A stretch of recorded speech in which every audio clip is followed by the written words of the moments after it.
IELTS Speaking Part 2 topic. Talk about a hobby you had when you were younger. What was the hobby? How did you start it? Why did you enjoy it? Do you still practice it today? Why or why not? When I was younger, my cherished hobby was stamp collecting. This seemingly simple activity was a gateway into a world of history, culture, and art, which I never anticipated when I first stumbled upon it. The way I was introduced to this hobby was rather serendipitous. One day, while rummaging through some old family albums, I found an old envelope with a beautifully intricate stamp from a foreign country. Its vibrant colors and unique design instantly captured my attention, and I was hooked. I began collecting stamps from various letters we received at home, but soon my interest mushroomed, and I started attending stamp collecting exhibitions and even trading with friends. What made this hobby so enjoyable was the sense of discovery it brought. Every new stamp added to my collection felt like a treasure trove of knowledge. Each one represented a different country, era, or occasion, and I would spend hours researching the background behind them.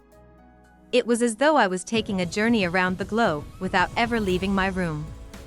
Moreover, stamp collecting also sharpened my attention to detail. Some stamps were tiny, requiring patience and a meticulous eye to handle and organize properly. Over time, I developed a keen eye for authenticity and learned how to differentiate between rare and common pieces. It became not only a hobby but a labor of love that provided me with immense satisfaction. Unfortunately, as I grew older, other responsibilities and interests took precedence, and I no longer practiced this hobby actively. The advent of digital communication also diminished the prevalence of stamps, making it harder to maintain my collection. However, the lessons and joy it brought me remain ingrained in my heart. While I no longer add new stamps to my collection, I occasionally go through my old albums, reminiscing about the halcyon days of my childhood when something as small as a stamp could ignite such excitement in me. In conclusion, while stamp collecting is no longer part of my daily life, it has left an indelible mark on my personality, teaching me patience, attention to detail, and a love for history. I will always look back on it with fondness, even if I no longer actively pursue it. IELTS Speaking Part 3. Do you think children nowadays have the same kind of hobbies as you did?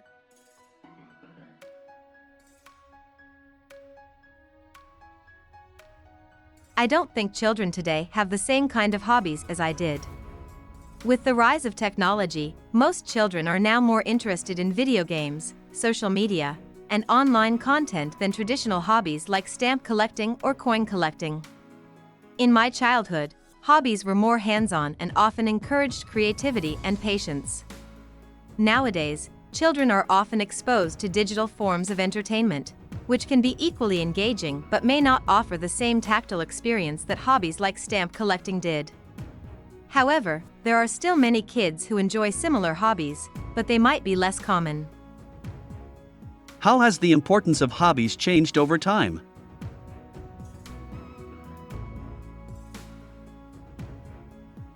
The importance of hobbies has shifted significantly over time.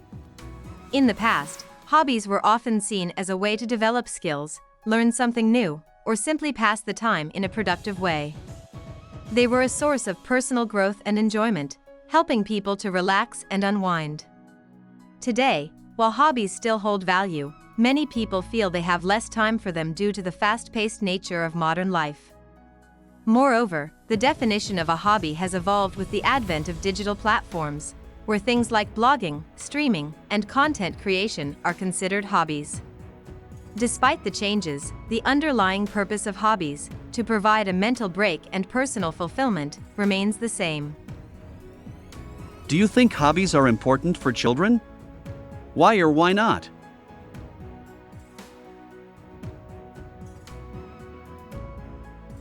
Yes, hobbies are very important for children.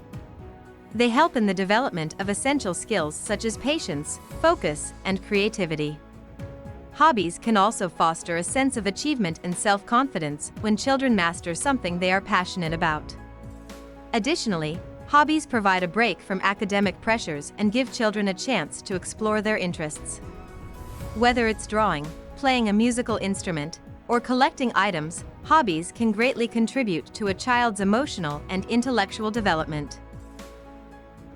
What are some hobbies that people in your country enjoy today?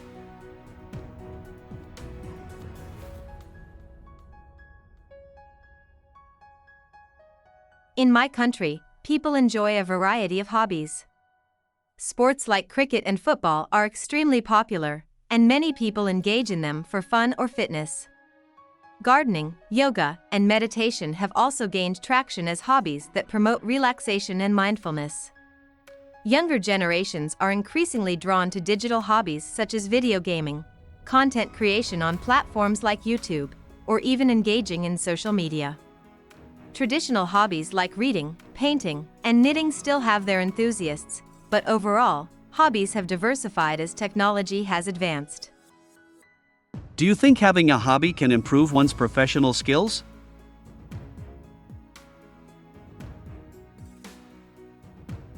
Absolutely, having a hobby can improve one's professional skills.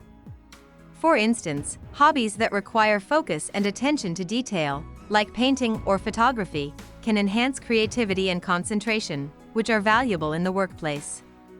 Moreover, hobbies can teach time management, patience, and perseverance, qualities that are directly transferable to professional life.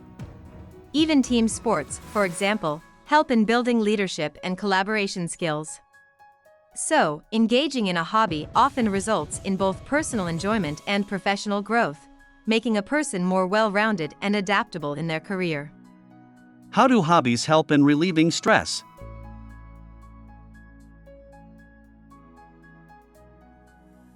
Hobbies are a great way to relieve stress because they allow people to focus on something they enjoy, shifting their attention away from daily worries. Engaging in a hobby, whether it's gardening, drawing, or playing a musical instrument, can be incredibly therapeutic, giving the mind a break from stressors.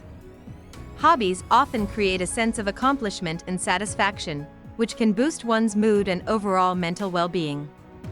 Additionally, they offer a productive outlet for emotions and energy, which is why people who consistently engage in hobbies tend to report lower stress levels. How do you think the internet has influenced hobbies?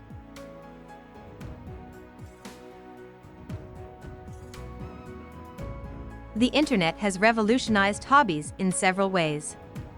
It has made it easier for people to learn new skills and find communities with similar interests. For example, online tutorials, forums, and social media platforms have allowed individuals to explore hobbies they might not have had access to before.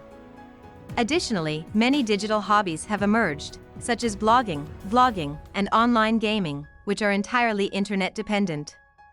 However, while the internet has expanded access to hobbies, it has also led to a decline in more traditional, offline hobbies, as people tend to spend more time on their screens. Do you think people should have the same hobby for their entire life?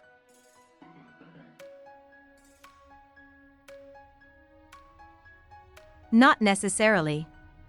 People's interests and circumstances change over time, so it's natural for hobbies to evolve. For example, someone who enjoyed stamp collecting as a child may take up photography or writing as they grow older. The key is to have a hobby that provides enjoyment, relaxation, or personal fulfillment at different stages of life. However, some people do maintain the same hobby throughout their lives because it becomes a source of consistent joy or because it evolves with them, like playing a musical instrument or gardening. Ultimately, it's a personal choice, and there's no right or wrong answer.